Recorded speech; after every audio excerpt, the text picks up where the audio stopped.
రాష్ట్రంలో ఏ పార్టీ అధికారంలో ఉంటే ఆ పార్టీనే స్థానిక ఎన్నికల్లో కూడా సత్తా చాటాలని చూస్తుంటుంది. అందుకే ఆ మున్సిపల్ పీఠాన్ని కూడా కైవసం చేసుకోవాలని ఆశపడింది. కానీ సీన్ కట్ చేస్తే సర్వేలో మాత్రం అధికార పార్టీ నేతలకు గట్టి షాకే తగిలింది. పీఠం సంగతి పక్కన పెడితే అసలు పరువు ఎలా కాపాడుకోవాలో వారికి అర్థం కావడం లేదట. అధికార పార్టీ ఎంతో ఆశపడ్డా ఆ మున్సిపాలిటీ కథా కమావేశ ఏంటో ఈ స్టోరీలో చూసేయండి.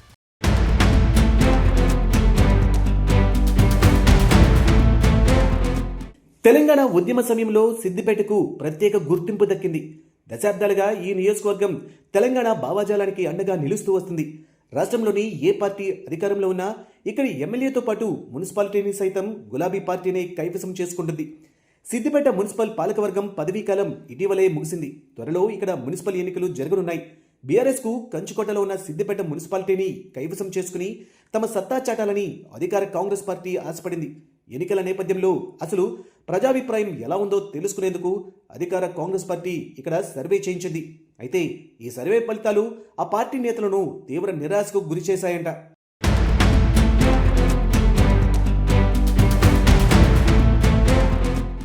ఈసారి పోలీసు శాఖలోని ఇంటెలిజెన్స్ విభాగంతో చేయించిన సర్వే ఫలితాలతో కంగుతిన్న ప్రభుత్వంలోని పెద్దలు తమకు అత్యంత సన్నిహితుని ఆధ్వర్యంలో ప్రత్యేకంగా మరో సర్వే నిర్వహించారట. 2 వేర్వేరు స్థాయిల్లో వేర్వేరు బృందాల ద్వారా నిర్వహించిన ఈ సర్వేలలో దాదాపు ఒకే విధమైన ఫలితాలు రావడం ఇప్పుడు చర్చనీయంగా మారింది. సర్వేల్లో కాంగ్రెస్ పార్టీకి తీవ్ర వ్యతిరేకత వ్యక్తమవుతున్నట్లు తెలుస్తుంది. రాష్ట్రంలో అధికారంలో ఉన్నప్పటికీ సిద్దిపేట ప్రజల్లో కాంగ్రెస్ పార్టీ పట్ల ఆశించిన స్థాయిలో సానుకూలత కనిపించలేదని ఈ సర్వేల ద్వారా వెల్లడైంది. కాంగ్రెస్కు అనుకూలంగా స్పందించిన వారి శాతం కనీసం 10% కూడా లేదు. మరోవైపు బీఆర్ఎస్కు మాత్రం భారీ స్థాయిలో ప్రజా మద్దతు వ్యక్తమవుతున్నట్లు తెలుస్తుంది.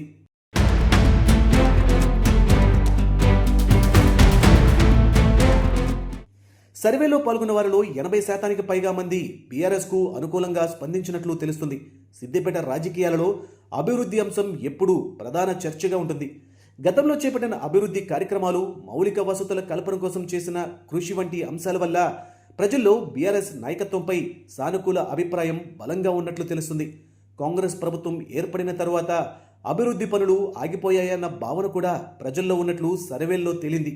స్థానికంగా పార్టీ క్యాడర్లో కూడా సమన్వయ లోపాలు ఉన్నాయని, రాష్ట్ర స్థాయిలో అధికారంలో ఉన్నప్పటికీ సిద్దిపేటలో పార్టీని బలంగా నడిపించే అన్ని వర్గాలను సమన్వయం చేసే నాయకత్వం కనిపించడం లేదని సర్వే నివేదికలు తేల్చాయట.